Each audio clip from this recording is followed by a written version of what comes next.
একদা একটা জঙ্গলে এক টুনটুনি পাখি বাস করত একটা গাছের ডালে। এমনিতে সে খুব ভালো একটি পাখি, কিন্তু টুনির মাথায় বদবুদ্ধির অভাব ছিল না। সে খাবারের সন্ধানে এক গাছ থেকে অন্য গাছে, এক জঙ্গল থেকে অন্য জঙ্গলে, এমনকি এক গ্রাম থেকে অন্য গ্রামেও চলে যেত।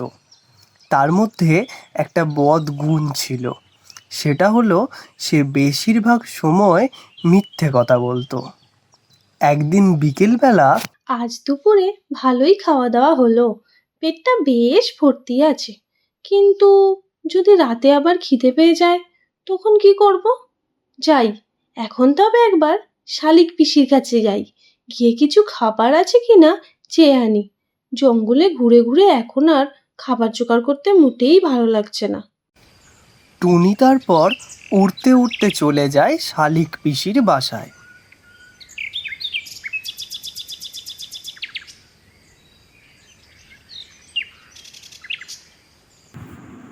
আরে টুনি যে, আয় আয়, বাসায় আয়। কে রে টুনি, তোর মুখটা এমন শুকনো লাগছে যে? আর বলো না গো শালিক পিসি, গত 3 দিন ধরে কোনো খাবারই জোগাড় করতে পারিনি। না খেয়ে রয়েছি 3 দিন ধরে, তাই হয়তো মুখটা একটু শুকনোই লাগছে। সে কি কথা, তুই যে 3 দিন খাসনি, তুই তো আমার কাছে আসবি একবার। তুই একটু বস, আমি আসছি। শালিক উড়ে গিয়ে তার অন্য বাসা থেকে খাবার এনে টুনটুনিকে দেয়। এই নে টুনি, তুই খা এই খাবারগুলো।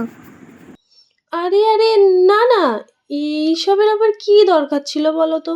থাক, এসব থাক এখন। একদম পাকামো করিস না, আমি না তোর পিসি হই? আমি তো খাবার খাওয়াতেই পারি তোকে। ঠিক আছে পিসি, তুমি যখন এত করে বলছোই, আমি এগুলো নিলাম। তবে এখনই আমি এত খাবার একসঙ্গে কিন্তু খেতে পারবো না। আসলে 3 দিন খাইনি তো, এত খাবার একসাথে খেলে পেটে ব্যথা হবে। ঠিক আছে টুনি, তুই এক কাজ কর, তুই খাবারগুলো তোর বাসায় নিয়ে যা, সময় মতো খাবি। ঠিক আছে পিসি, তবে তাই করি।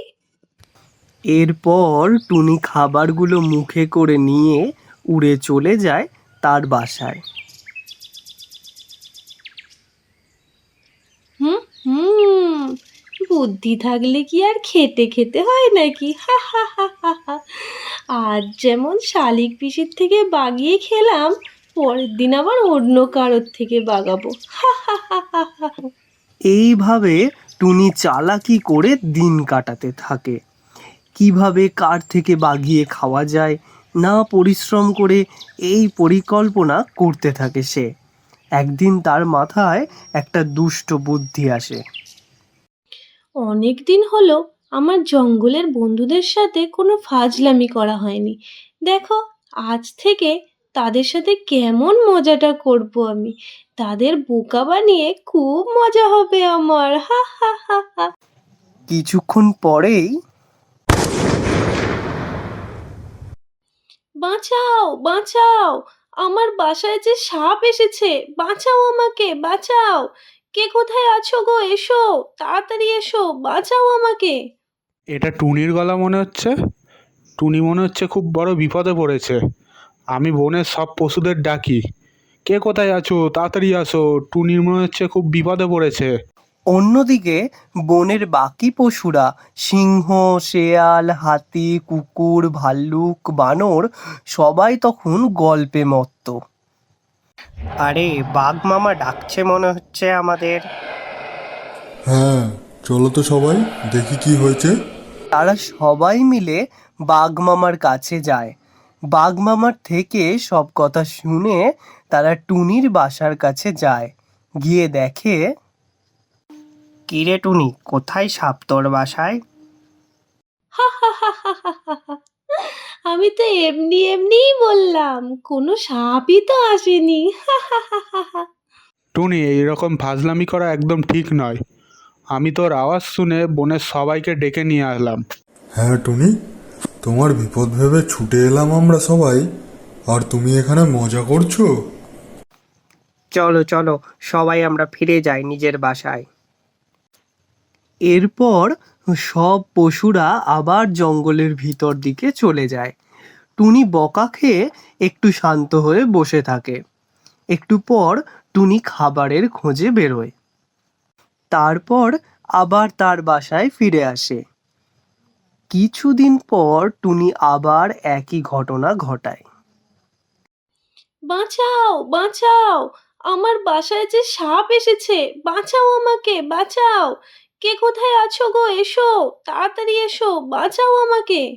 এটা টুনির গলা মনে হচ্ছে। টুনি মনে হচ্ছে খুব বড় বিপদে পড়েছে।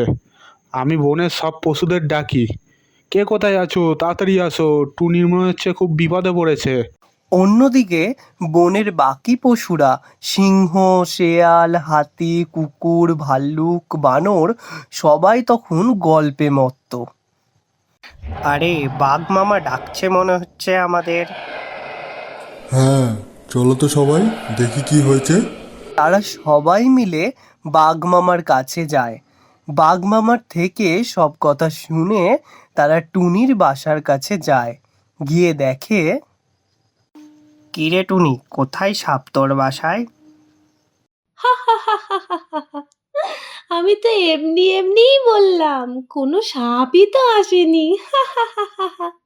টুনি, এইরকম ফাজলামি করা একদম ঠিক নয়। আমি তোর আওয়াজ শুনে বনের সবাইকে ডেকে নিয়ে আসলাম। হ্যাঁ টুনি, তোমার বিপদ ভেবে ছুটে এলাম আমরা সবাই, আর তুমি এখানে মজা করছো? চলো চলো সবাই আমরা ফিরে যাই নিজের বাসায়। টুনি, এমন করলে তুই যেদিন সত্যিই বিপদে পড়বি, কারোর সাহায্য পাবি না, দেখিস তুই। তারপর তারা সকলে বনে ফিরে যায়। কয়েকদিন পরে টুনি দেখতে পায় সত্যি করেই একটা সাপ তার বাসার দিকে আসছে। বাঁচাও বাঁচাও, কে কোথায় আছো গো, এসো তাড়াতাড়ি, আমার বাসায় যে সাপ ঢুকেছে, বাঁচাও আমাকে, বাঁচাও। এমন সময় বনের পশুরা টুনির চিৎকার শুনতে পায়। ছাড়ো তো, আজ আর আমরা কেউ যাব না। রোজ রোজ একই নাটক আর ভাল লাগে না। আমরা আজ কেউ যাব না, আমাদের এইভাবে ছুটিয়ে নিয়ে গিয়ে ও মজা লোটে। আগের দিনই আমার খুব রাগ হয়েছিল টুনির ওপর, নেহা তুড়ে গেল তাই, না হলে দিতাম ওকে এক চড়। আজও চিৎকার করুক, দেখি ও কতক্ষণ চিৎকার করতে পারে। বাঁচাও আমাকে, বাঁচাও, আমি যে মরেই গেলাম। সত্যিই আমি খুব বিপদে পড়েছি আজ, আমার খুব বিপদ, এসো বাঁচাও আমাকে, কেউ এসো। টুনির চিৎকারে কেউ না আসতে সাপটা তাকে আস্তে আস্তে খেয়ে ফেলে। এর থেকেই বোঝা যায় ফাজলামির বশে কোনো বিশেষ বিষয় নিয়ে মজা বা ফাজলামি করা ঠিক নয়। আশা করি আমাদের এই ভিডিওটা আপনাদের ভালো লেগেছে। এই রকম নতুন রোমাঞ্চকর ভিডিও পেতে হলে আমাদের চ্যানেলটিকে সাবস্ক্রাইব করে নিন আর লাইক, কমেন্ট, শেয়ার করতে ভুলবেন না কিন্তু।